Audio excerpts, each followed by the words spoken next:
మనం ఒకసారి రామగుండం ఎమ్మెల్యే మకాన్ సింగ్ రాజ్ ఠాకూర్తో మాట్లాడదాం. కాంగ్రెస్ పార్టీ డీసీసీ అధ్యక్షులు కూడా, ఆయన పెద్దపల్లి జిల్లా డీసీసీ అధ్యక్షులుగా కూడా ఉన్నారు. పీసీఆర్ వీలైతే ఆయన కాల్ కలపండి. సో అటు ఓవరాల్గా పంచాయతీ ఎన్నికల సంబంధించి ఓవరాల్ ఫిగర్ చూస్తే ఇప్పటివరకు వచ్చిన వాటిలో 12,726 గ్రామ పంచాయతీలు ఉన్నాయి స్పందన తెలంగాణలో. కౌంటింగ్ ఇప్పటి వరకు పూర్తయింది 12,444, 12,445. ఇంకొక 300 దగ్గర ఒక 285 పంచాయతీల రిజల్ట్ రావాలి అంతే. కాంగ్రెస్ పార్టీకి అవుట్ ఆఫ్ 12,445 6,687, బహుశా దగ్గరలో 6,900 దాకా రావచ్చు. 6,900 దాకా కాంగ్రెస్ పార్టీకి రావచ్చు. 12,700 అంటే 6,350కి 50% అవుతుంది.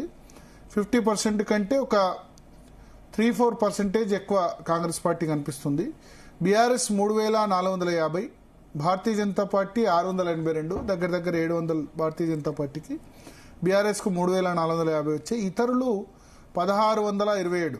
అంటే రెబల్స్ స్వతంత్ర అభ్యర్థులు, బీఆర్ఎస్ రెబల్ అనుకోండి, కాంగ్రెస్ రెబల్ అనుకోండి, బీజేపీ రెబల్ అనుకోండి, మంచి సిగ్నిఫికెంట్గా మొత్తం 12,726 ఉంటే 1,650 అంటే దాదాపు ఒక రెబల్స్ 15% దాకా తెచ్చుకున్నారు.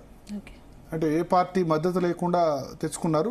గ్రామీణ అంటే ఈ సర్పంచ్ స్థాయిలో ఇండిపెండెంట్గా గెలవడానికి అవకాశం కూడా ఎక్కువ ఉంటుంది ఎంపీ ఎమ్మెల్యేతో పోలిస్తే. ఎందుకంటే ఎమ్మెల్యే ఎంపీ అంటే గుర్తు పోవాలి, ప్రతి చోట ఏజెంట్ ఉండాలి. బట్ సర్పంచ్ విషయానికి వచ్చేసరికి ఏజెంట్లు ఇవంతా కూడా అవసరం, వాళ్ళు లోకల్లో అందరికీ తెలుసు కాబట్టి పెద్దగా అవసరం లేదు. సో దాదాపు 15% మంది వరకు మనకు రెబల్స్ కూడా గెలుచుకున్న పరిస్థితి కనిపిస్తుంది. బీఆర్ఎస్ రిజల్ట్ బాగానే ఉంది, ముగ్గురు హ్యాపీయే. కాంగ్రెస్ 53-54% వచ్చాయి. ఓవరాల్గా 12,700కు ఒక 6,900 దాకా గెలుచుకున్నామని వాళ్ళే హ్యాపీ ఉంటారు. బీఆర్ఎస్ మేము ప్రతిపక్షంలో ఉన్న 3,500 దాకా వచ్చాయని వాళ్ళు హ్యాపీ. 3,500 అవుట్ ఆఫ్ 12,726 అంటే 27-30% బీఆర్ఎస్కి వచ్చినట్టు, 27-28%. బీజేపీ 5%, 700 అంటే దగ్గర 684 వచ్చాయి. ఇంకో 16 వస్తే దగ్గర 700 ఉంటారు అవుట్ ఆఫ్ 12,700 అంటే ఒక 6%-7% బీజేపీకి వచ్చాయి. ఇతరులు ఎక్కువ ఉన్నారు. ఇతరులు అంటే రెబల్స్ ఒక 15% ఉన్నారు. రెబల్స్ జనరల్గా బీజేపీలోనూ మోస్ట్లీ కాంగ్రెస్ పోవచ్చు, ఎందుకంటే అధికార పార్టీ కాబట్టి బిల్లు రావాలి కాబట్టి. స్వతంత్రులుగా గెలిచిన వాళ్ళు ఎక్కువ అధికార పార్టీలో జాయిన్ అయ్యేందుకు ఎక్కువ అవకాశం ఉంటుంది. ఆ తర్వాత బీఆర్ఎస్ పోవచ్చు, బీజేపీ పోవచ్చు. ఎక్కడ పోతారన్నది అయితే చూడాలి. బట్ ఇంట్రెస్టింగ్ థింగ్, సర్పంచ్కు సంబంధించి అయితే అనుకున్న విధంగానే అధికార పార్టీ ముందంజలో మనకు కనిపిస్తుంది. తర్వాత స్థానంలో బీఆర్ఎస్ కనిపిస్తుంది. బీఆర్ఎస్ దాదాపు 27-30% వరకు సర్పంచ్ స్థానాలు గెలుచుకుంది. 53-54% కాంగ్రెస్కి వచ్చింది. బీజేపీ ఒక 6-7% కనిపిస్తుంది. రిమైనింగ్ అన్ని కూడా ఇతరులు గెలుచుకునే పరిస్థితి మనకు ఓవరాల్గా కనిపిస్తుంది. చాలా ఇంట్రెస్టింగ్ ఫ్యాక్టర్ ఏంటంటే ముఖ్య నాయకులు కేసీఆర్ గజ్వేల్లో ఆయన ఎన్నికలు మానిటర్ చేయనప్పటికీ ఆయన పట్టు నిలుపుకున్నారు. కేటీఆర్కి రిజల్ట్ బాగానే ఉంది సిరిసిల్లలో. కాంగ్రెస్ పార్టీ మంత్రులందరూ కూడా మంచి రిజల్టే కనిపిస్తుంది ఓవరాల్గా ఉన్న వరకు. సో పెద్ద నాయకులు చాలా వరకు తమ ప్రాబల్యాన్ని నిలబెట్టుకున్నారు. ఒకసారి మనతో పాటు పెద్దపల్లి డీసీసీ జిల్లా కాంగ్రెస్ కమిటీ అధ్యక్షులు, అదేవిధంగా రామగుండం ఎమ్మెల్యే మకాన్ సింగ్ రాజ్ ఠాకూర్ ప్రస్తుతం ఫోన్ లైన్లో సిద్ధంగా ఉన్నారు. రాజ్ ఠాకూర్ గారు, జీ తెలుగు కోసం సమయం కేటాయించిన ధన్యవాదాలు. ఎట్లా ఉంది రిజల్ట్ మీ పెద్దపల్లి పార్లమెంట్ పరిధిలో? బాగుంది. ఇవాళ జరిగిన దానిలో ఎట్లా ఉంది? మీ రామగుండంలో ఇవాళ లేదు కదా, మొన్నే అయిపోయింది కదా? మొన్నే అయిపోయింది. వన్ సైడ్ ఎన్ని గెలిచారు? ఎన్ని పంచాయతీలు ఉంటే ఎన్ని గెలిచారు మీరు? నా 27 గెలిచాం. ఒక మంత్రి 4 మంత్రులు వస్తాయి, అవి కూడా గెలిచాం. మా దాంట్లో మాకు రామగుండలో మొత్తం రామగుండలో 27కి 27 గెలిచారా? అవును సార్. అంటే వేరే వాళ్ళు అసలు ఏం గెలవలే? వేరే వాళ్ళు లేదు. అసలు ఆయన నిలబెట్టనివ్వలేదా? పోటీలు నిలబెట్టనివ్వాలా లేకపోతే ఎందుకట్లా? లేలే, ఎక్కడ కూడా కాంగ్రెస్ సంబంధించిన కార్యకర్తలు 4-5 నిలబడ్డారు. ఓడిపోయింది మా వాళ్ళ, గెలిచింది మా వాళ్ళ. ఓడిపోయింది మీ వాళ్ళ, గెలిచింది మీ వాళ్ళే. అవును, రెండు మేమే. అచ్చా అచ్చా అచ్చా అచ్చా. వేరే వాళ్ళకి ఎవరు లేరు, ఉన్నా కూడా అంత పోటీకి ఉన్న దగ్గర. రామగుండలో ఎలిగేడ్ వస్తుందా మీకు దిక్కు? ఎలిగేడు పెద్దపల్లి. ఎలిగేడు పెద్దపల్లి, ఓకే. జూలపల్లి మండలంకి వస్తారు. జూలపల్లి మండలం మీ దగ్గరకు వస్తుంది. నాకు రాదు, నాకు 2 పాలకుర్తి అంతర్గా మండలాలు వస్తాయి. Okay okay okay okay. అక్కడ మొత్తం క్లీన్ స్వీప్ చేశారు. ఓకే. ఓవరాల్ గా ఇప్పుడు చెన్నూరు బాలకృష్ణ ఇంతకుముందు లైన్లోకి వచ్చారు. ఆయన 102లో, చెన్నూరులో మేము దాదాపు 40 దాకా గెలిచామంటున్నారు. నాకు ఐడియా లేదు సార్ చెన్నూరుది. ఓకే. పెద్దపల్లి ఈ రోజు 90 అయినట్టున్నాయి. 91 పంచాయతీలు. ఎస్, పెద్దపల్లి. అయితే దానిలో 60 గెలిచారు. 60 గెలిచారు, 2/3. ఇప్పటి వరకు వచ్చిన సమాచారం 60. మన పూర్తి సమాచారం పెద్దపల్లి రాలేదు. ఓకే. బీఆర్ఎస్ ఒక 20-25 గెలిచిందా? ఇంకా పూర్తి సమాచారం రాలేదంటున్నా, ఒక 15 నిమిషాల్లో. సో అంటే మంచి రిజల్టే. విజయరమణారావు దాదాపు 2/3 గెలిచారు, మంచి రిజల్ట్ అన్నట్టే. 2/3 కాదు, అన్ని దాదాపు అక్కడ కూడా గెలిచారు. మంత్రిలో నాకు వచ్చేటి మండలాలు పెద్దపల్లి జిల్లాలో మొత్తం గెలిచిన ఒక మంత్రి మండలంలో 35 ఉంటే 27 గెలిచాం. ముత్తారం మండలంలో ఇవాళ కూడా మంతనిలో పోలింగ్ ఉందా? కంప్లీట్ అయిపోయిందా మొత్తం మంతని నియోజకవర్గం? మొత్తం అయిపోయింది సార్. ఇంతకుముందు 2 ఫేజుల్లోనే అయిపోయినాయి. ఇవాళ కూడా ఉందా? శ్రీధర్ బాబు ప్రాతినిధ్యం వహిస్తున్న దానిలో కాటారంలో కాంగ్రెస్. కాటారం అటువైపు అండి, భూపాలపల్లి జిల్లా కిందకి వస్తుంది. ఓకే. మాకు మంతని వస్తుంది, ముత్తారం వస్తుంది, రామగిరి వస్తుంది. Okay okay. సో ఎట్లా ఉంది ఓవరాల్ గా ఇవాళ జరిగిన పోలింగ్ లో రిజల్ట్? ఇవి నాకు మొన్ననే జరిగినాయి. అక్కడికి నాకు తెలియదు, భూపాలపల్లికి వెళ్తుంది. Okay okay. అక్కడ మొన్న జరిగిన దాంట్లో 90% మనం గెలిచారు మంత్రిలో. ఓకే. 10% రెబల్స్, వాళ్ళు టీఆర్ఎస్ కాదు కానీ rebels. Okay okay. But BRS total గా చూస్తే రాష్ట్ర వ్యాప్తంగా నేను స్థానాలు చెప్తాను.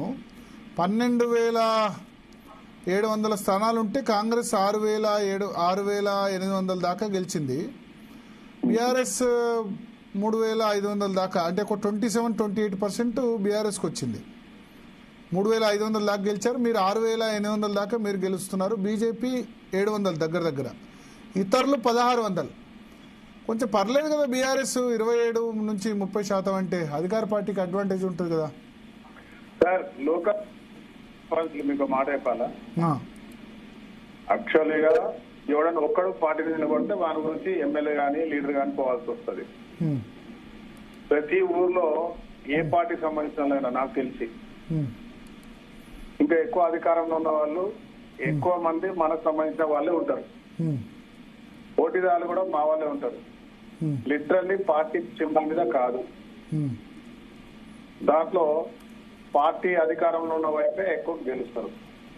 ఇంకోటి చాలా దూరం ఉంది కాబట్టి ప్రజలందరూ కూడా ఇప్పుడు చేస్తున్న ప్రభుత్వం రైతులకు సంబంధించిన అంశంలో ఈ ప్రభుత్వం పండించిన ప్రతి పంటను కొనడం, అన్నింటినీ కూడా గ్రామాలలో అన్ని రకాలుగా వసతులు ఏర్పాటు చేస్తున్నారు, అన్ని కూడా జరుగుతున్నాయి కాబట్టి సంక్షేమాలు కాంగ్రెస్ వైపే ఉన్నారు. కొన్ని ప్రాంతాలు అయితే టీఆర్ఎస్ నిలబడడానికి వేరే పార్టీ కనబడదు.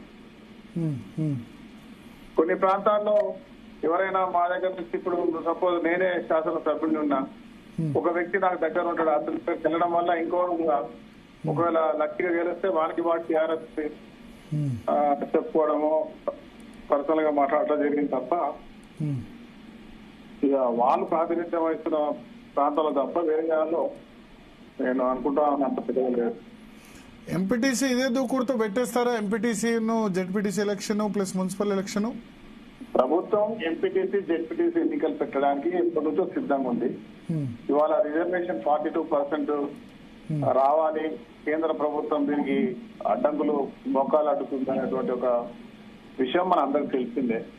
పార్టీ పరంగా కూడా ఇచ్చేనా చేయాలని చెప్పి ఆలోచన ఉన్నది. ప్రభుత్వం ఏ నిర్ణయమైనా తీసుకోవచ్చు, ఎప్పుడైనా తీసుకోవచ్చు, సందేహం లేదు. Okay okay. సో హ్యాపీగా ఉన్నారా సర్పంచ్ ఎన్నికల్లో కాంగ్రెస్ పార్టీ ఓవరాల్ పెద్దపల్లి జిల్లా పర్ఫార్మెన్స్ ప్లస్ ఓవరాల్ గా రాష్ట్ర వ్యాప్తంగా ఉన్న పర్ఫార్మెన్స్ మీద? వెరీ హ్యాపీ, దాంట్లో సందేహం లేదు. ఇంట్లో కాంగ్రెస్ పార్టీని ప్రజలు చాలా గొప్పగా ఆదరిస్తున్నారు. దాని నిదర్శనం ఈరోజు ఈ ఎన్నికలు. రేపు ఏ ఎన్నిక వచ్చినా కూడా ఇదే మాదిరిగా ఉంటుంది. ఇంకా బీఫామ్ మీద వస్తే ఇంకా బలంగా ముందుకు వస్తుంది, దాంట్లో సందేహం లేదు. ఓకే.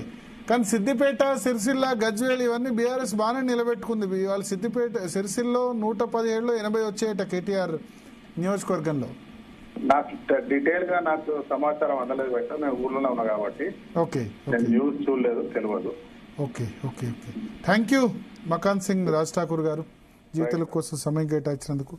సో ఓవరాల్ గా స్పందన ఇది. అంటే పంచాయతీ ఎన్నికలకు సంబంధించిన ఫైనల్ రిజల్ట్ 12,726 అయితే కాంగ్రెస్ పార్టీ దాదాపు 6,900 దగ్గర దాకా గెలిచేటట్టు కనిపిస్తుంది.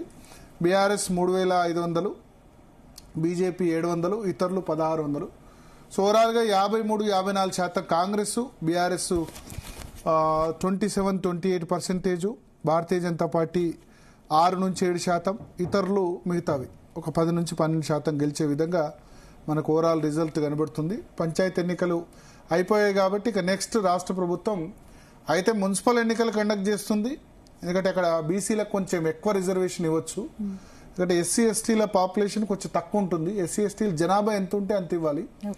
కొంచెం మున్సిపాలిటీస్లో తక్కువ ఉంటారు కంపేర్ టు పంచాయతీతో పోలిస్తే. అక్కడ బహుశా ఎస్సీ పాపులేషన్ 7-8% మున్సిపాలిటీలో ఉండొచ్చు. ఇక్కడ 18-19% పంచాయతీలో ఉంటారు. ఎస్టీ పాపులేషన్ కూడా మోస్ట్లీ లంబాడాస్ తండాలో ఉంటారు కాబట్టి మున్సిపాలిటీల్లో ఒక 2-3% మాత్రమే ఉండే అవకాశం ఉంది.